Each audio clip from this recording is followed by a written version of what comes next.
takes 5 seconds. Now we're on. We're online. Thanking you. We are live. Just to give you a bit of perspective on what the future content is for the following weeks, and how what we are going to do today will fit within that. So next week, is week 10, isn't it? Okay, next week we are going to look at gains and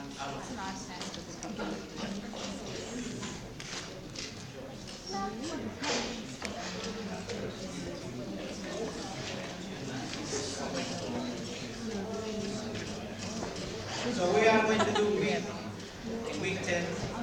Guys, please, if you are quiet so I can talk. Thank you. Now next week, week 10. Okay? And week 11, we are going to look at the spine. And week 12, we are going to do a bit of sports application.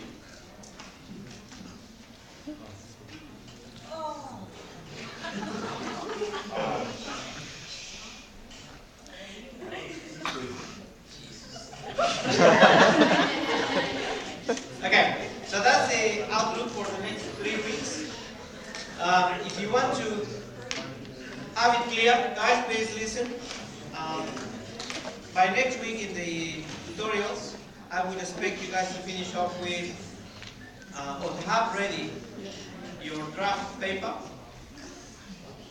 Oh wow! That is a project the report you will submit whenever it is done. Oh my God. Week 11 in the tutorial we will do EMG, electromyography. You must attend that. And on week 12, we are going to do a brief introduction to 3D analysis, which is what the few of you who will do advanced biomechanics will use. By the way, I would just like to take the chance, because I'm trying to lay out the future in terms of content for biomechanics. I understand that advanced biomechanics, that is 320, is elective. It is not an easy unit to do. So if you haven't enjoyed biomechanics, don't even think of doing it. Simply because you will not enjoy it either. And there is no point of doing something that you don't enjoy. If you do it for the right reason, just because you want it, and because you see the use for it. And if you either don't see the use or you are not really into it, don't consider it. To give an idea, this semester, typically we had between 50 and 70 students selecting it as an elective unit, which meant that we couldn't really do advanced biomechanics as such, because there were a large chunk of students who were not really equipped to do it. So last time we did, or the current intake in 320, the students were asking me whether they should do it or not. I did explain to them that it was not going to be toned down so that everyone can do it, but it was going to be advanced. So that reduced the number of students enrolled in the unit to 30. So 30 students enrolled in that unit knowing that it was going to be hard. They said, no, I guess I can do this. Week 1, after the first lecture, the 30 went down to 7.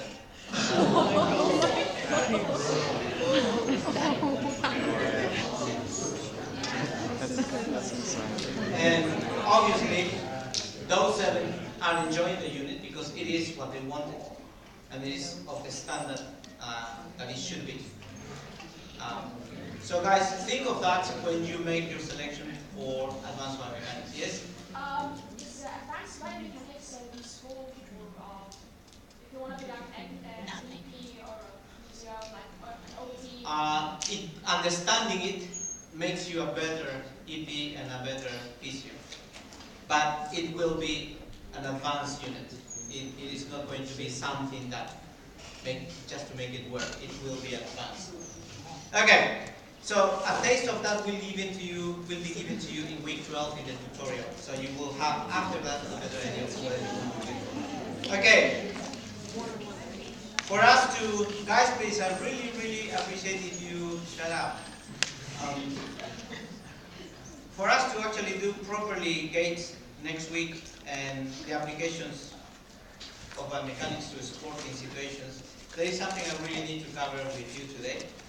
And that's what we are going to do. Essentially, we are going to keep looking at moments,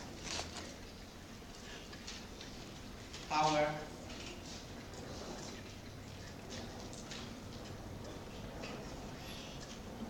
and energy transfer.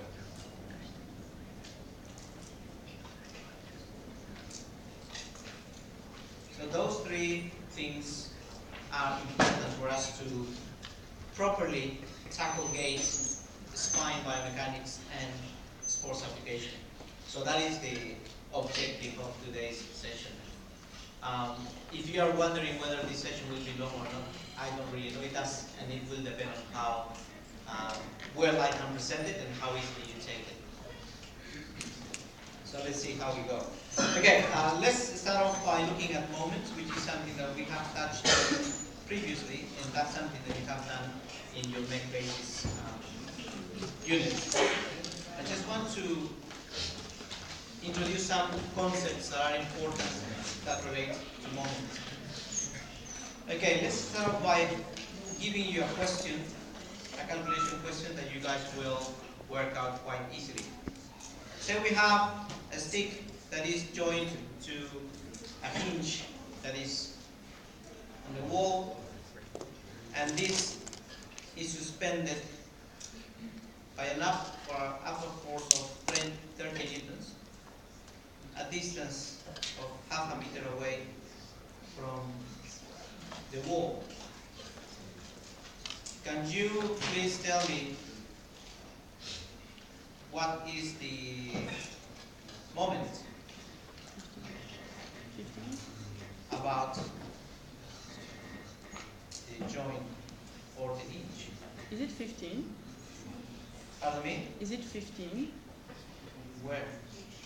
It's 0.5 and 30 newtons. You're asking me the moment is equal to what? Is it 15? 15. So what is what you're doing? Force times the distance. So the Force moment times the distance or the moment arm? Moment arm. Yes, please, thank you. It will be simply force times moment arm, and that is equal to 30 times 0.5, which is 15 Newton meters. Okay? That is easy for us. So in this case, we can say that the net moment about that joint is 15 newtons meters. So I'm just introducing this. The net moment about a joint, in this case, is equal to 15 Newton meters.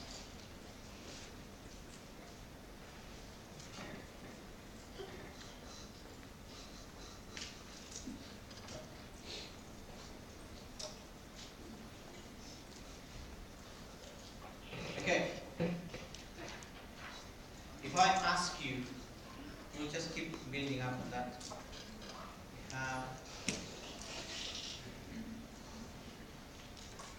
Again, I'm just going to have an arbitrary force, in this case of 20 newtons.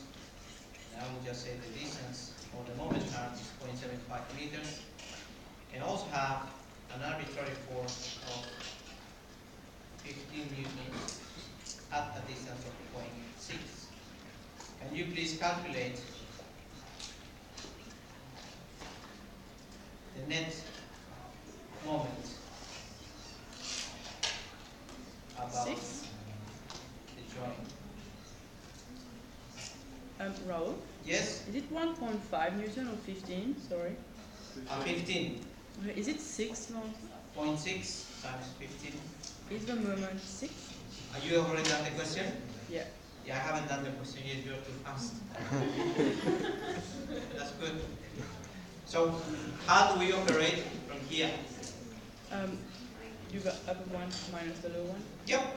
So we have the net moment is equal to the anti-clockwise moment plus the clockwise moment. Yep. And that is equal to, in this case, anti-clockwise moment will be 20 times 0.75 plus this 15 times 0.6. So this is 15 and this is what? 9. So what is your answer? 21 or 6? 6. You have to minus it. Yes. Why do we minus it? Because it's in different direction. Thank you. Typically, and you should remember, anything that is clockwise is negative, and anything that is anti-clockwise is positive. So it will be 15 minus 9, 6 newtons.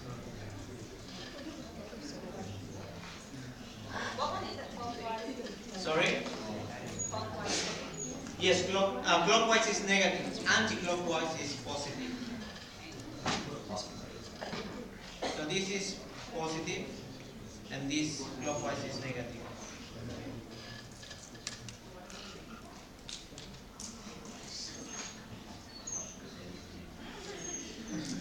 Are you okay with this? Okay, another question. Guys, please listen. You're a bit too excited today.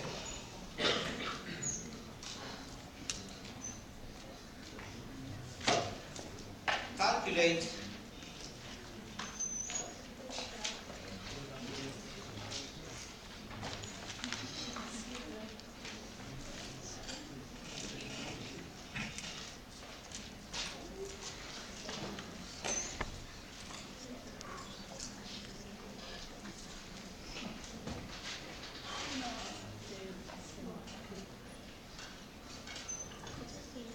in this case you need to calculate the force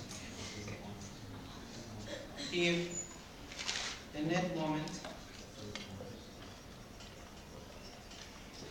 is 0.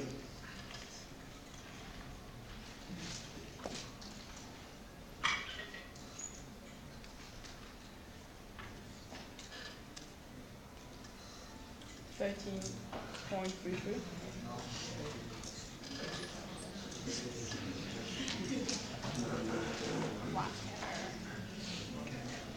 You're with me now.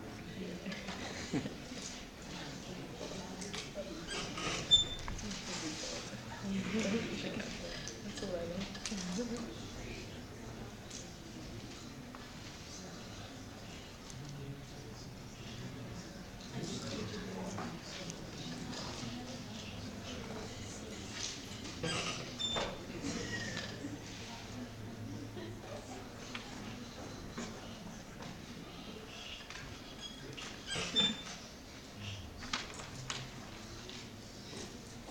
Okay, so if the net moment is 0, that means that the moment anti-clockwise is equal in magnitude to the moment clockwise.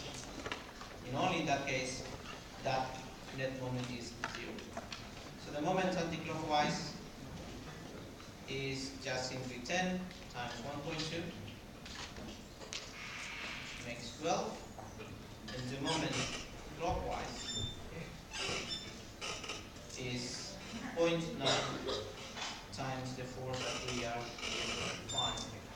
Because they have to be equal in magnitude, we say 12 equals 0.9 times F, which means that F equals 12 on 0.9, and that is equal to 13, you said? Yeah, .33. Newtons.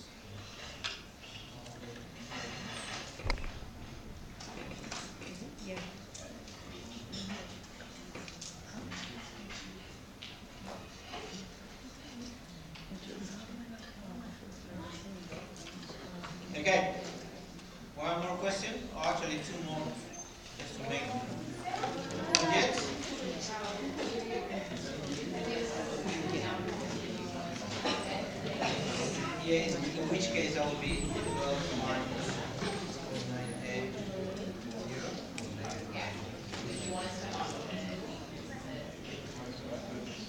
internal, because I'm asking, you could say minus 1. Yeah. Okay.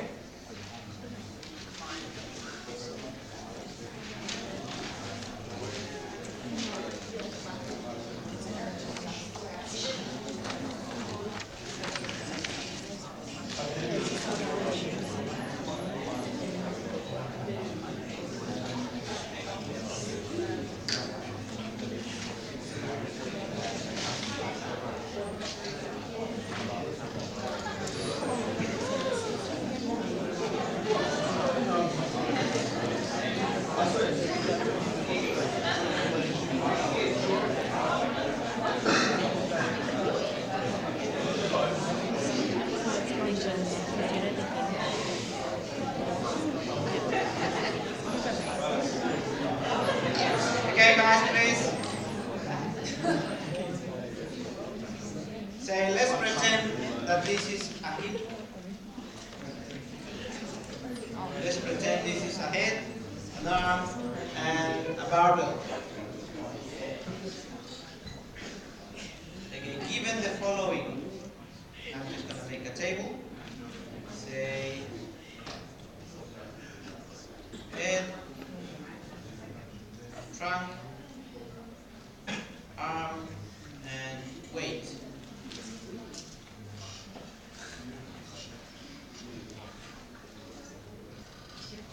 Mass, and that's momentum. The mass of the head, I'm just going to make it, this guy a big head, and let's say it's 1.5 kilograms. Probably is not as much. Guys, please.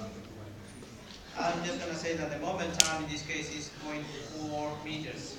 The trunk, I will make this trunk to be 30 kilograms. Now we'll make the momentum to be 0.25 meters. The arm, I will make it to be 2.5 kilograms, and I will make the momentum to be 0.35. The weight, mass, don't forget we're looking at mass here, is 15 kilograms, and the momentum of 0.36. Question for you is to calculate the net moment at the hip joint. Can you please do that?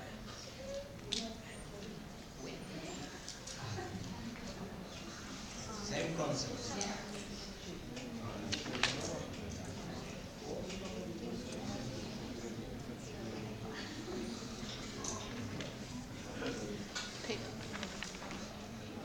Yeah, that's beautiful.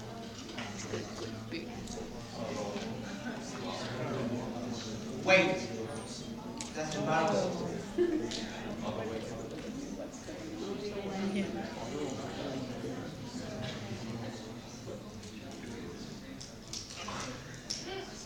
Do it.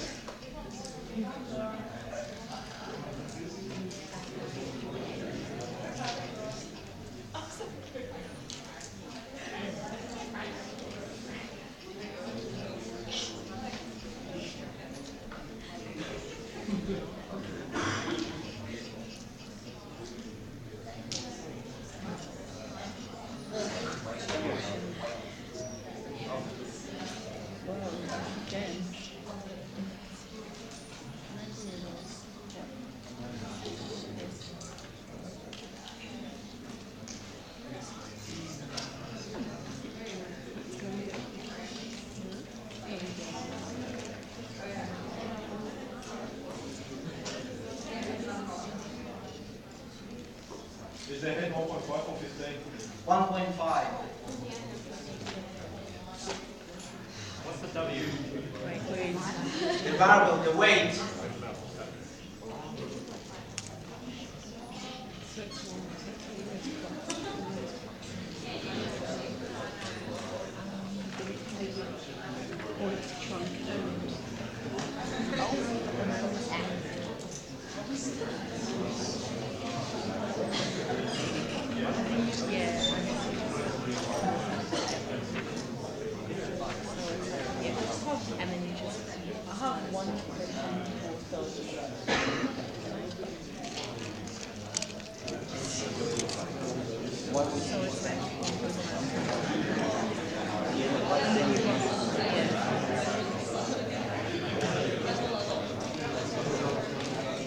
Do you want to say how to work it out? It's the same concept for the other ones. So you times across and then cross. Oh, Well, plus minus whatever, like if it's annual. annual profit, yeah.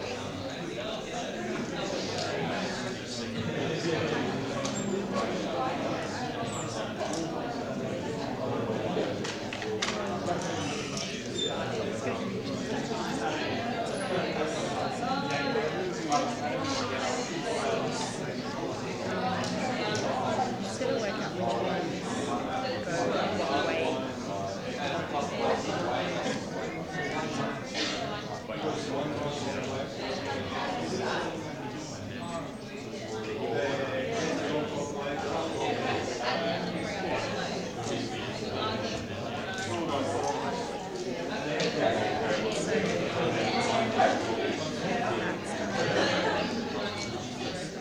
Peter, Yard. do you understand?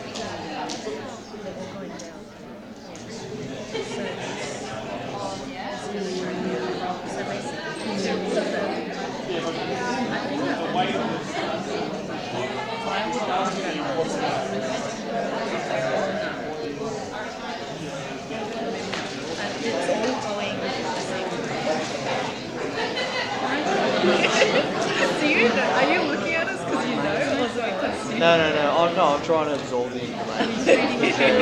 I'm kind of, yeah, all the other stuff is basic, but this is like, how does it all go together? Yeah, also it's just basically the same thing, but then you're just gonna figure out like the hinges, Oh, which right? ones are clockwise? Yeah. Okay, guys, thank you. Which is about to tell us. Okay, this question is simple, but we just need to fully understand it before we can see how simple it is. You have the Raul, person, yes? do you have an answer? I don't know the answer, we'll find it out now. Okay, we have this person holding a weight, doing this. The question is to calculate the moment about the hip. If you think logically about this, if there is a weight that's being held there, which muscles are actually doing the work? Back, extensors of the hip, correct?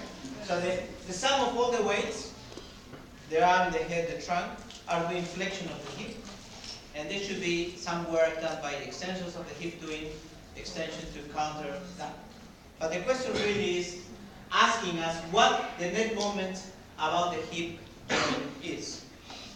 And if we think logically on this, we have the hip being the fulcrum or the axis of rotation in that setting. There will be a rotation coming this way due to the mass of the trunk. Yes? That is the moment of the trunk. Yes, so there will be a moment of the trunk. On that, there will also be a rotation coming in the same direction due to the mass of the arm. The arm will make the whole system rotate downwards. There will be a moment due to the arm. There will also be a rotation downwards in this way due to the weight of the barbell. So we can call that moment of the weight. And there will also be a rotation coming in a clockwise direction due to the mass of the head. So that will be the moment of the head. Does that make sense to you guys? Yes? All we do then is just add them all up to get what the net moment about this point is. So the moment due to the mass of the trunk is equal the mass of the trunk that we have to be 30 kilograms times 9.81 due to gravity, and times the moment arm, which is 0.25 meters. Is that okay with you guys? Yeah, so around say 141, yeah? Yep. The moment due to the arm is equal to the mass of the arm, 2.5, times gravity, 9.81, times its moment arm, which is 0.35.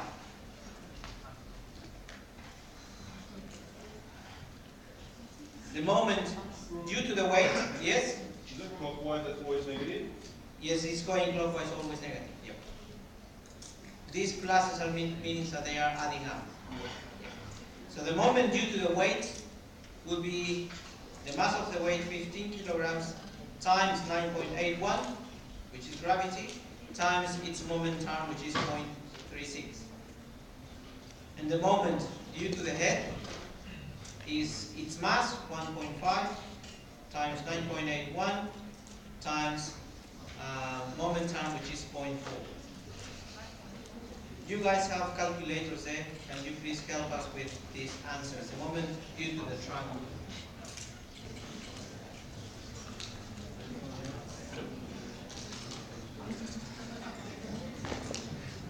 How much is that?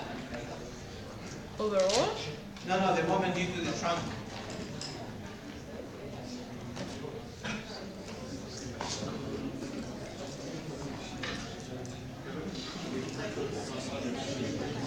How much?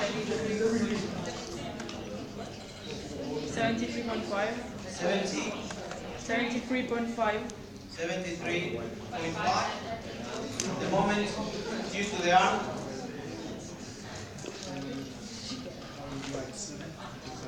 8.5. 8.5. The moment due to the weight.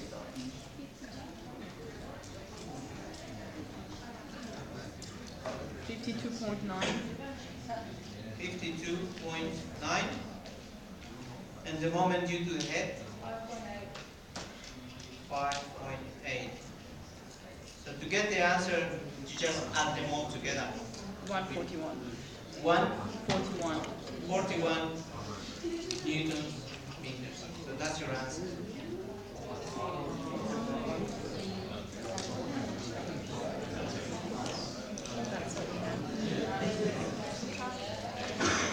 Just put the So the answer to that as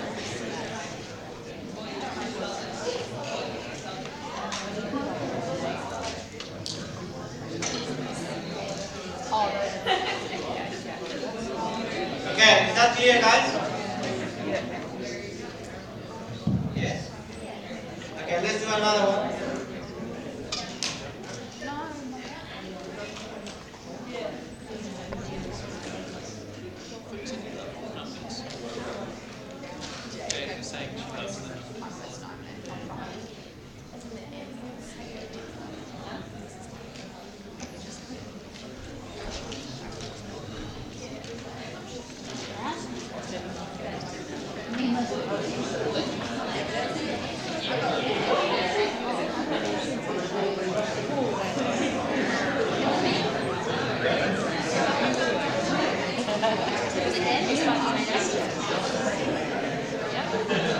Okay, guys, please listen. So let's put some angle weight here. Okay, we have the thigh, the leg, the foot, and the ankle weights. So let's just make this mass of the thigh. That's thigh, leg, foot, and the weights.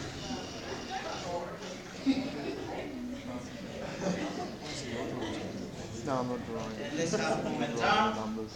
Mass of the thigh, let's make this 5.2 kilograms. Moment arm would be 0.15. Legs, let's make this 3.4.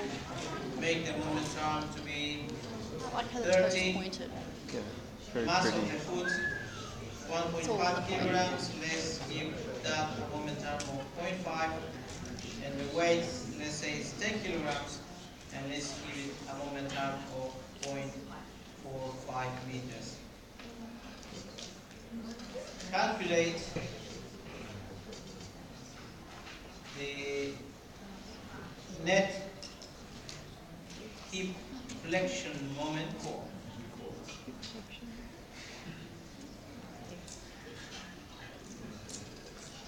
required to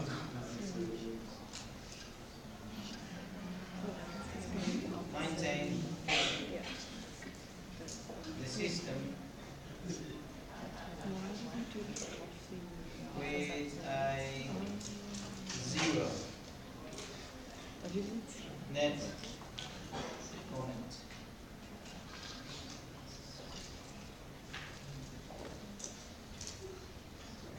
Is it a keep motion? Doesn't matter what it is. Just one leg, big net flexion.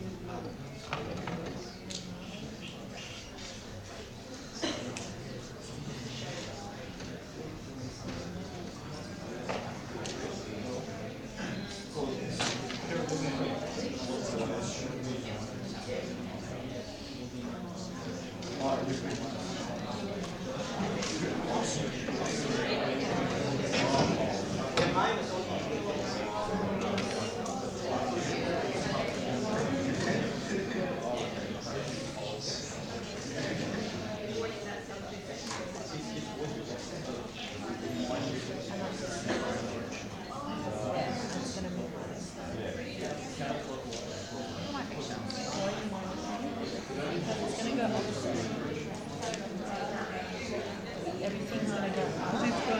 And then there's gonna be, you know what I mean?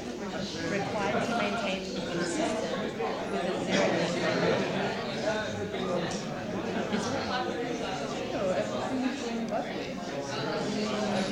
hip flexion.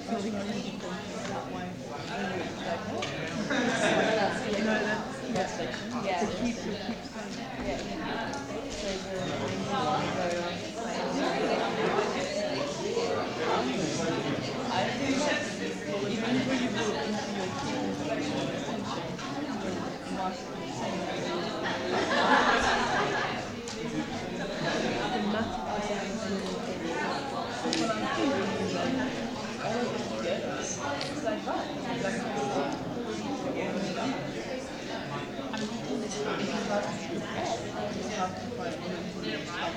Yeah, but that is going down. Yeah, 100%. If our lecture's properly focused on it, there. I think it's plus 18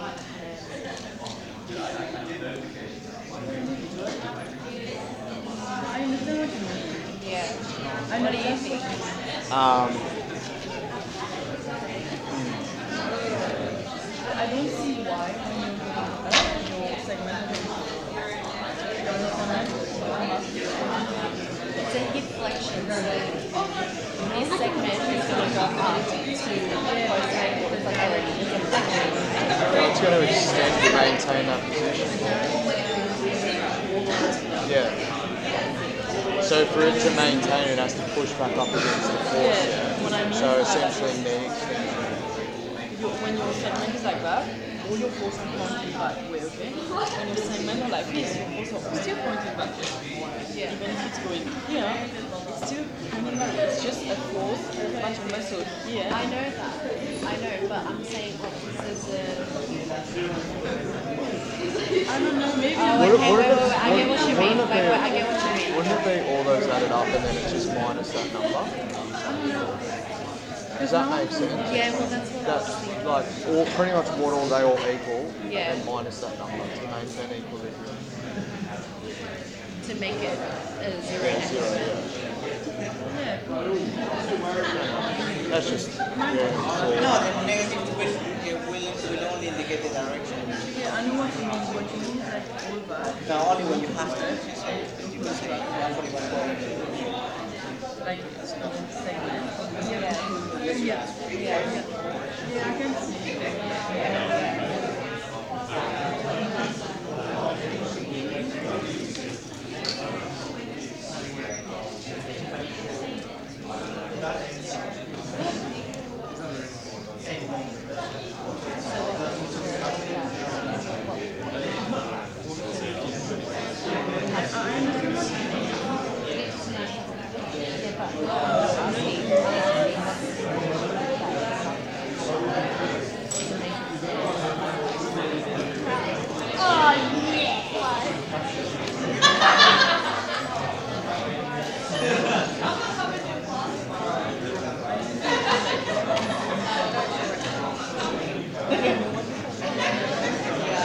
I'm just gonna wait. Okay, guys, thank you. Just to clarify some of the questions I've been getting, I think they are valid questions. The first one, and I will go back to the previous one. You all spotted well the fact that the 141 will be all up a clockwise moment, which would make it negative. So you can answer that by saying it's minus 141. That's all this means is just going in a clockwise direction. And I think that's a valid point you guys are making. In regards to this question,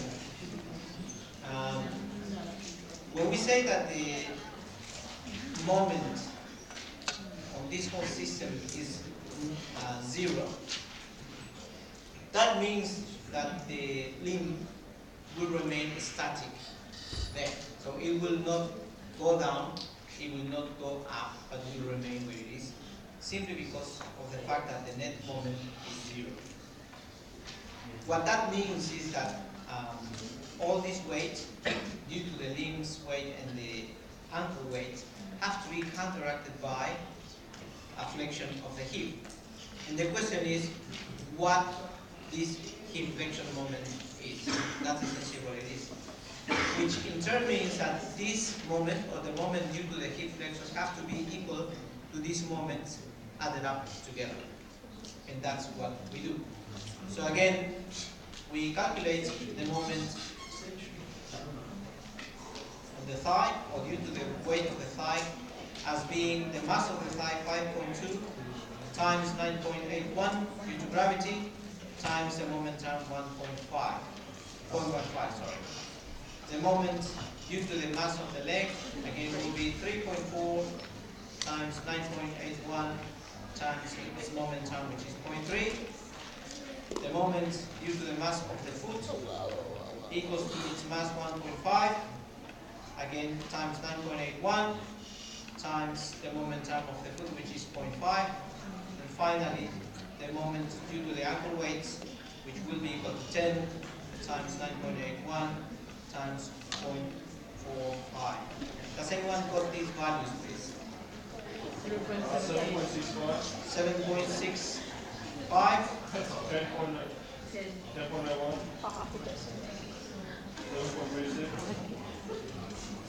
44.15.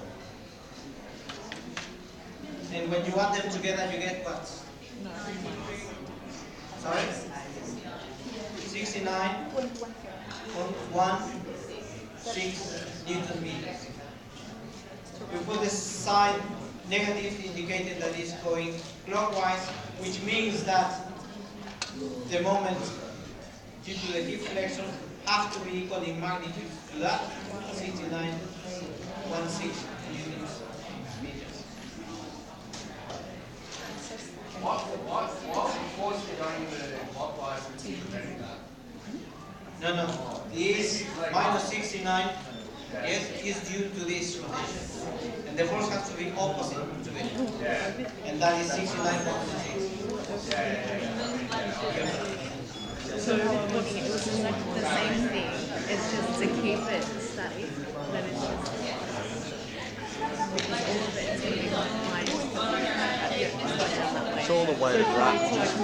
just to maintain that. So it's like, but weight at the end, acting together with all the segments. You counteract all the Yeah, exactly. yeah, so it takes to like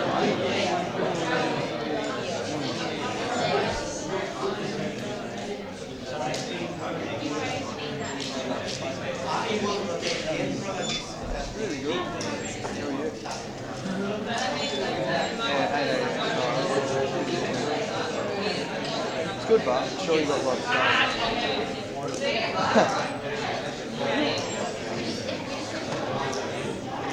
I went for a walk. okay.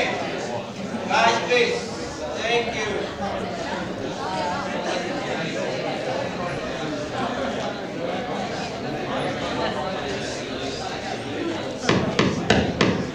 Need your attention.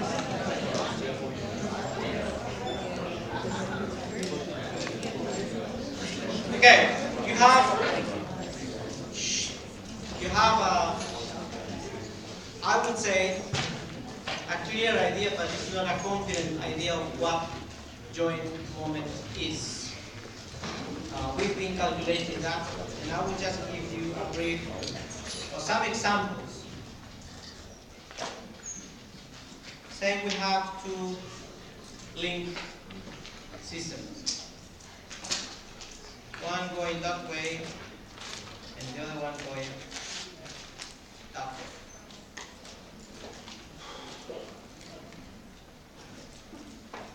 Say the first one is angular velocity proximal, the next one angular velocity distal. They are rotating, they are moving. A simple question for you guys is this. What happens if the angular velocity of the proximal segment is less than the angular velocity of the distal segment? What kind of joint action do you have there? No joint action. No, I'm saying that the angular velocity of the proximal segment is less than the angular velocity of the distal segment. What happens in this joint? it's a jump. You have a flexion, correct? So the action will be that flexion.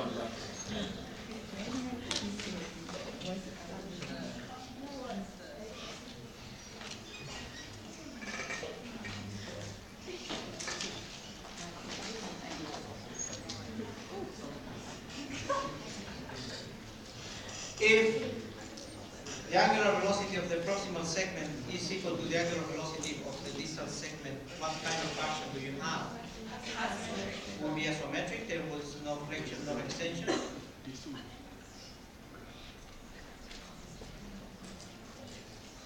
Okay, so that's clear. I'm just going to have another setting.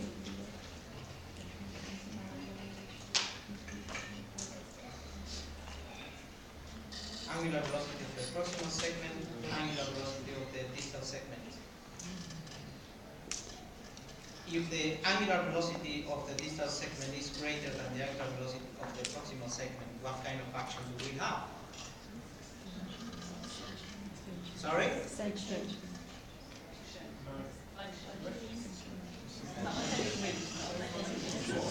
It's This is moving flexion. faster than that. Isn't it flexion? It's Flexion. No, extension. Why? Because like It will eventually catch up. Yep. So we have an extension. Oh, it's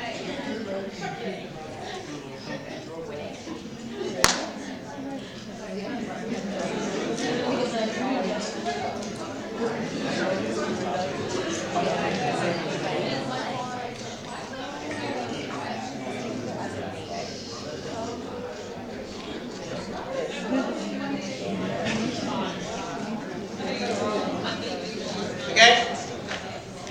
Right, please, you're a bit loud today. I don't know what's going on with week 9.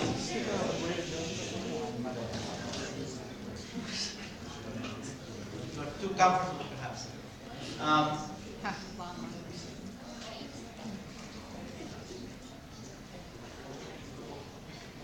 So this, if we ignore, let's just take the last example. And let's just ignore the last segment. Yep, let's focus on that.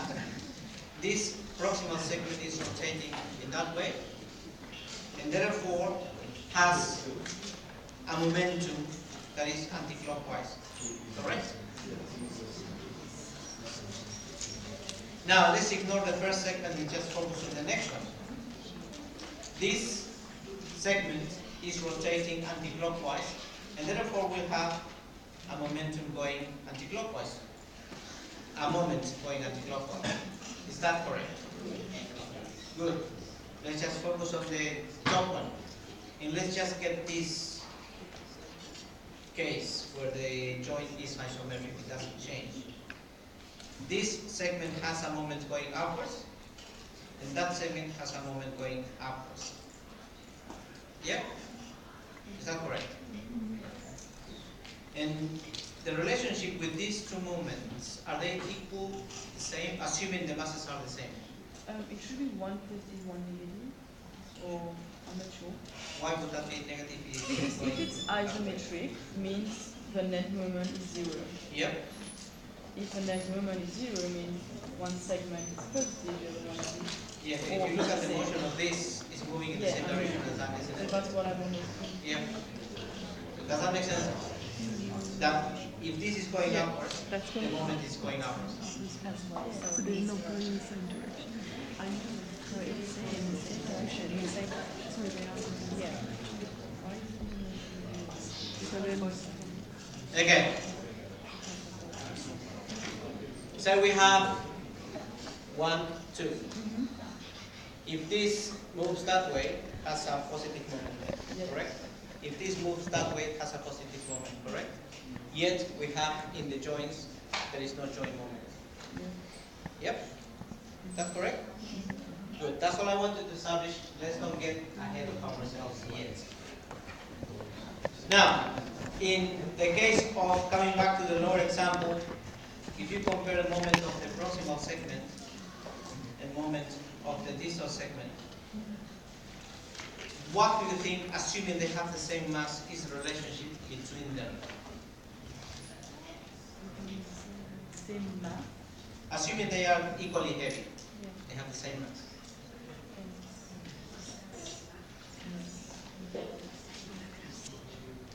What can we say about the moments? Yep. The moment would be 0. Yep.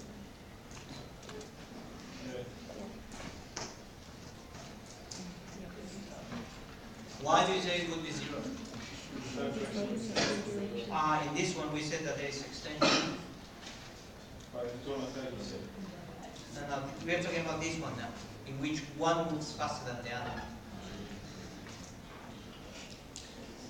Raul, if one moves faster than the other, the moment cannot be the same. Sorry? Their moment can't be the same. What? Oh. I think I'm confusing the moments. Okay, just come to this simple question. Yes, I think you are making it too complicated. It is not.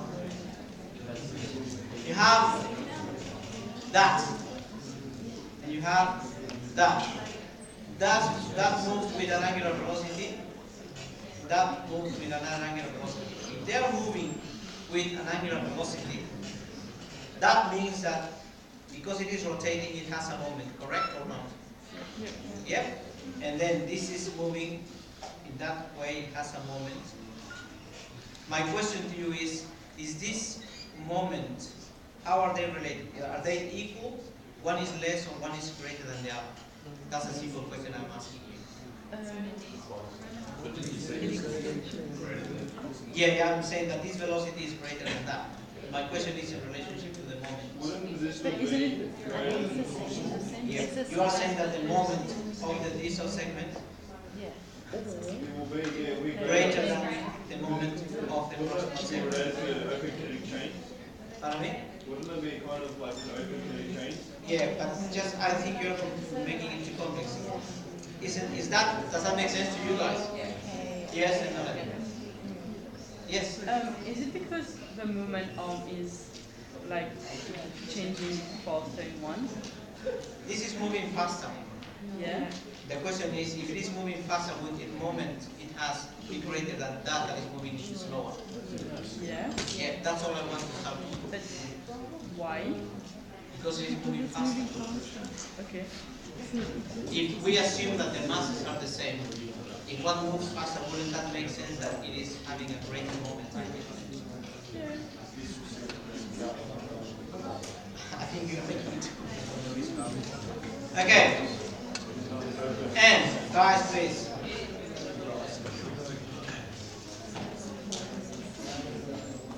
And likewise, if the angular velocity of the proximal segment depicted here is greater, the moment on the proximal segment will be greater than the moment on the distal segment. Is it because it moves, it like transfers its torque? Now, don't make it too complex. I'm just trying to establish the fact that there is a relationship between angular velocity and moment. That's it. Yes. Yes.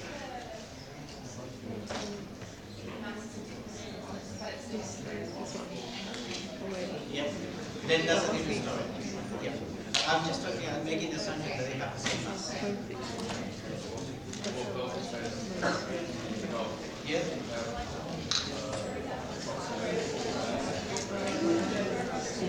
It would be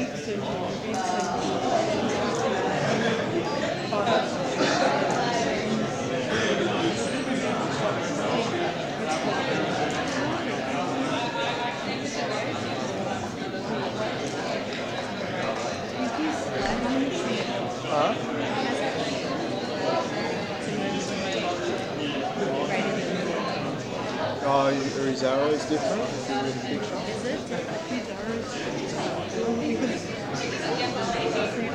Okay, guys. We're looking I think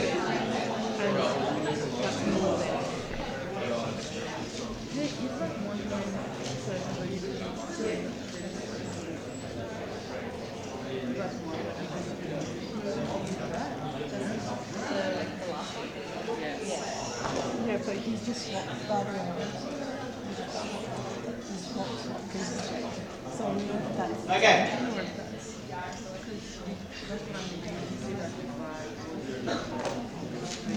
Now, I would like to touch on a slightly different thing, and I would really like you guys to actually keep this as simple as you can, because if we make it too sexy, it becomes too complex. And I'm sure I will lose some of you, and I don't really want that. I really want to keep the whole class moving together. Okay. Let's have that mass. Whatever this mass is, that will rotate in that direction. It doesn't really matter what that is. For this to rotate, we are going to create a moment about its axis, which we are going to assume is this point.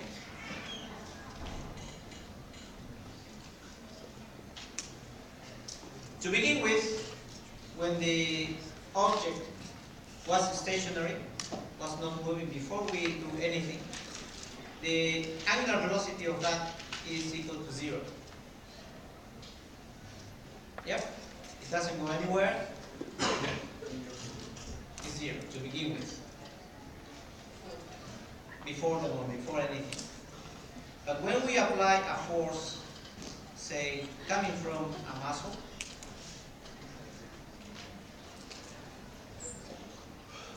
then the angular velocity will no longer be 0, but will be something. Let's just call W or E. By this segment acquiring motion and hence angular velocity, what it is getting really is kinetic energy that can be calculated as 1/2 of the angular velocity times the inertia, times the inertial moment.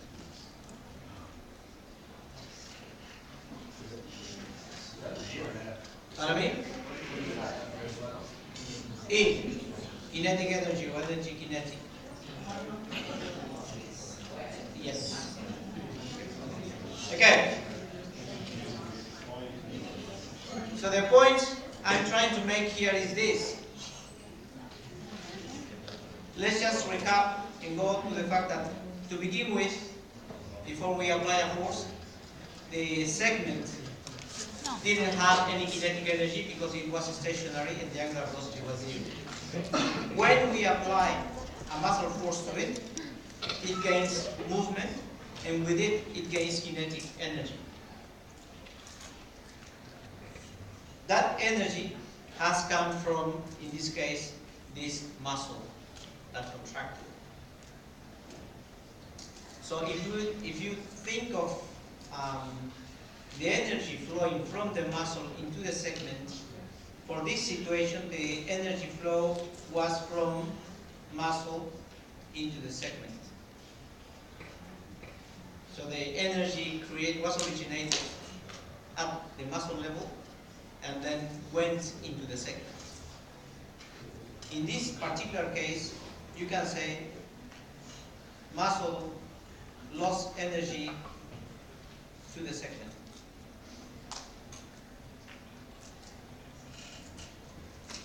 And then you can say that the segment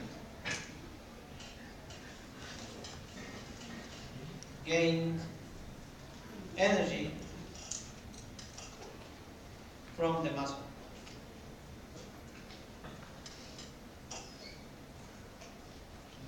So there has been a flow of energy from the muscle into the segment. So what's muscle loss? What's that? Is that an A? Energy, yes.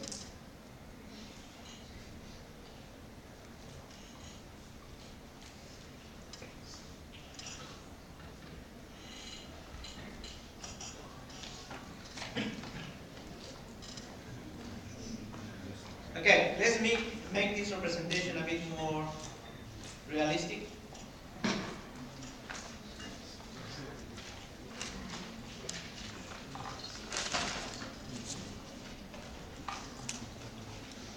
Muscle produces force this way, and in doing so, releases energy into the segment, and that segment gains energy because of that.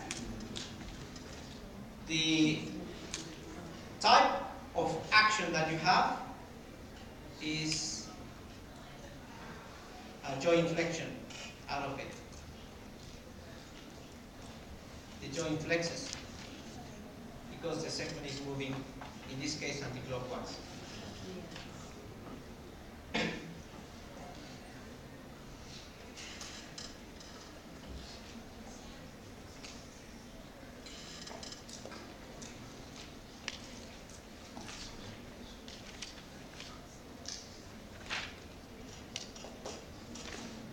Okay,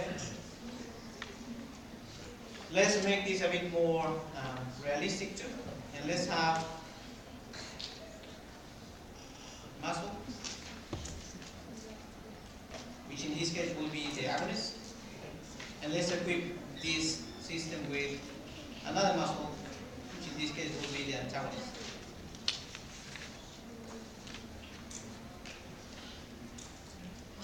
Only for this, can you please forget about gravity, only for this conversation, just to make it easier on ourselves.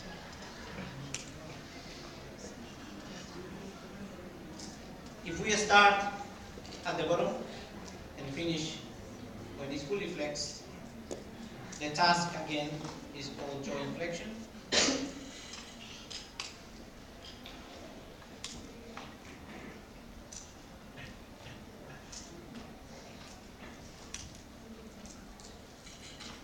Which means that if you start right at the bottom into full flexion, let's have some sort of intermediate way.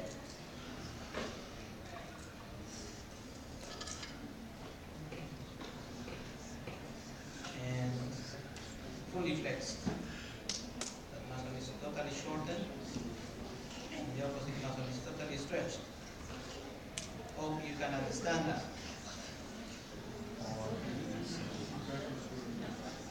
Okay, what I have done here, I have split this into 3 stages. Say that's the start, when the angular velocity of the segment is 0.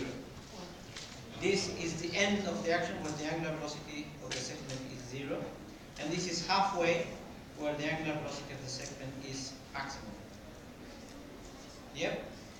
And from the start to the max, the segment gains kinetic energy because it wasn't moving to see it moving with maximum velocity. As we have established before, there will be energy flow from this muscle. Say the flexor of that joint. So the flexor is giving away energy to the segment from the start until the point of maximum velocity. So I could say here, the joint action is flexion. The moment between this point and that is flexion moment, because it is the net moment out of the two. Flexion action, flexion moment.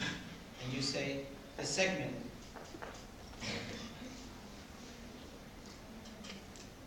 gains energy.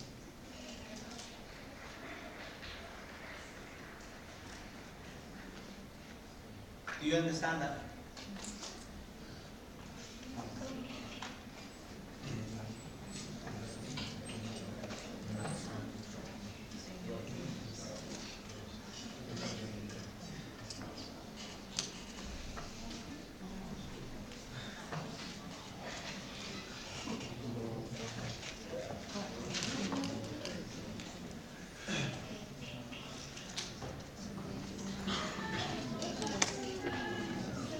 Okay. Now let's look at what happens between the point of maximum angular velocity and the stop.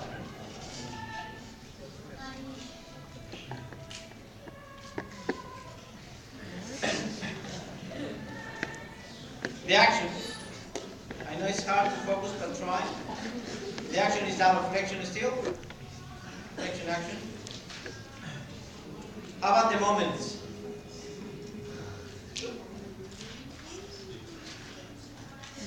The segment is slowing down from maximum velocity to 0 velocity, which means that it will have a negative acceleration. Which means that from this point onwards, the extensor will be dominant over the flexor. Yes? And because of that, we call that extension moment.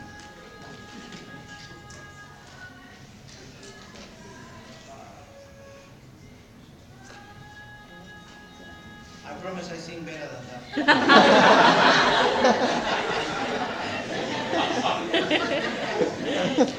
Okay.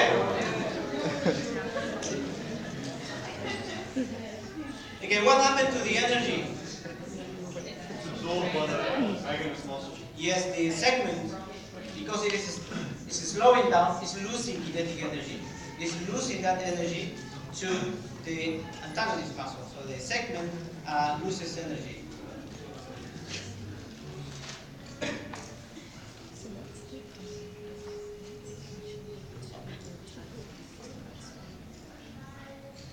Is there extension moment in the antagonist? For the second column?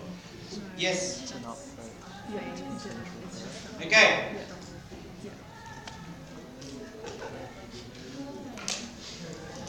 Can you please see through this and check whether you understand this or not?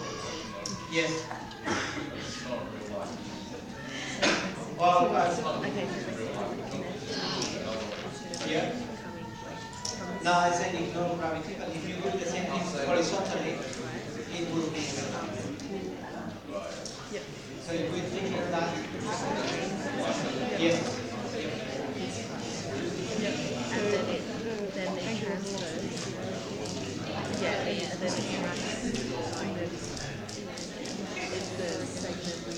Yes? Guys, please, can you remain quiet so I can hear the question? Could you explain the extension mode again? Yes, here. Okay. The segment starts to lose velocity. Therefore, its acceleration is negative. Which means that which muscle out of the two is dominant from here to the end? Yes, extensor. Yeah. Which means that the moment, the net moment produced at that point will be extensor moment. Yeah.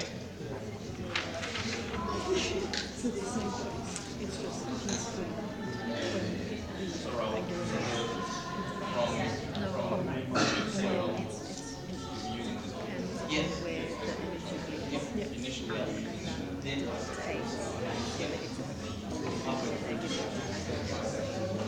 Which means that energy is going from here to the later goes to here. Okay, guys. I'm just going to use this to make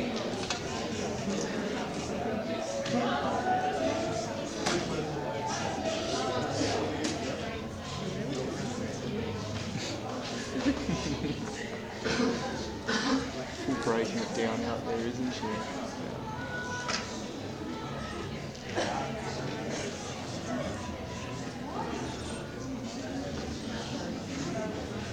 Okay, can you answer this question? Can you what? Answer this question. Nice trick.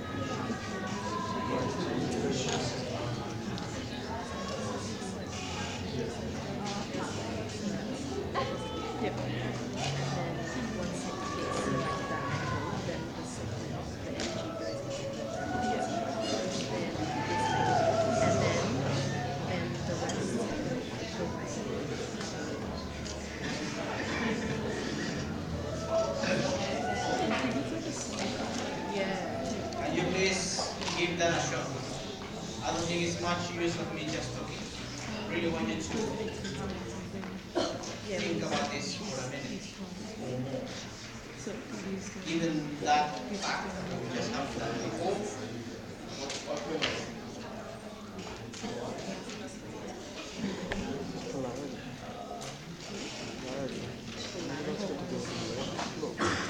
What happens if angular velocity and moment have the same polarity, and what happens when angular velocity and moment have opposite polarity? In theory, you should be able to answer it with a bit of thought. There is nothing that will prevent you from answering it. Sign, whether they're positive. Yeah. Give that a shot, please. Don't be too passive waiting for answers. Give that a shot. I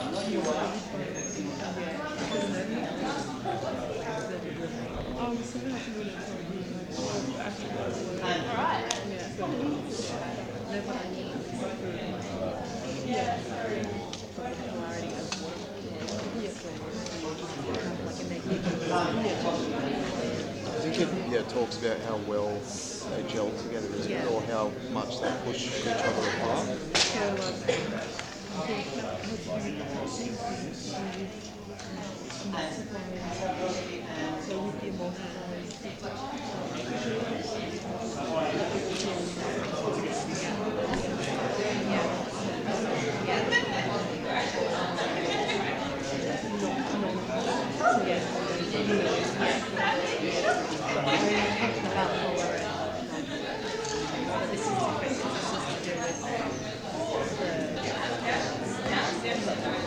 The magnitude.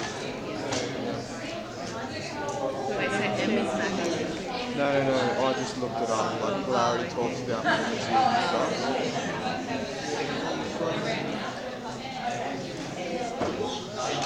But like this is just angular velocity. That's what it's saying.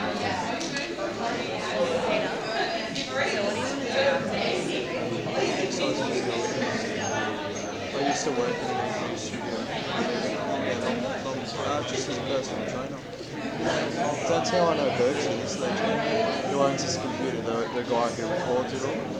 Yeah, we worked in the studio a long time ago. So what they did there was pretty cool. The like workers' comp, veterans, and doctor referrals, all that type of stuff.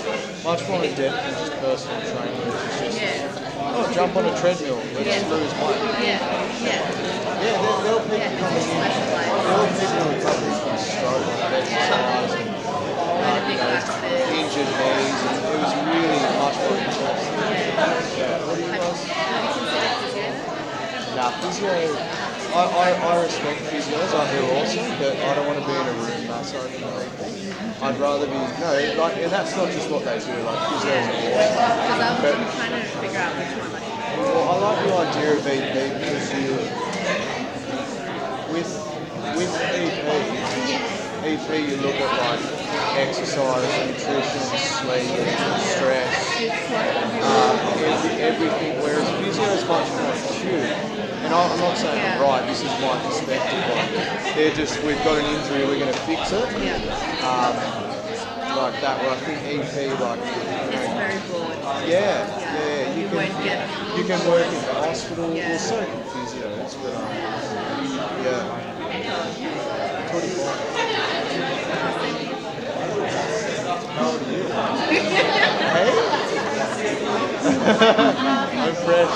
Yeah. So yeah, no, that's common. Everyone goes, oh, physio, physio. Yeah. I want to do It's pretty cool. That's what you do. I was thinking I was like at a crossroads a couple of weeks ago because I was actually thinking OT. Yeah, exactly, yeah. And then I got into physio. I'm looking for a physio Thank you. Thank you, You're guys. just going to feel it out and see what you prefer. So the question really had an intention, and the intention was for you to come up with a general statement that actually covers what you have done. So essentially, if the angular velocity and the moment have the same polarity, that they move together, there will be the first case where energy is gained by the second. And the second part really is the second half of what we have done, whereby the angular velocity and the moment have different polarities. Therefore, the second will lose energy to the antagonist muscle. So by actually looking at the angular velocity and the moments, we should be able to establish whether a particular muscle or muscle group is generating or conceding energy to the second. And that is quite useful for us to understand when we look at gait analysis and how we actually use the energy, minimize energy when we ambulate as in walking. And that's the whole purpose of trying to get through these concepts with you. I am confident that once we refer to them next week and the following weeks, you will probably make more sense out of this definition. Having said that, I will just let you go until next week. And that's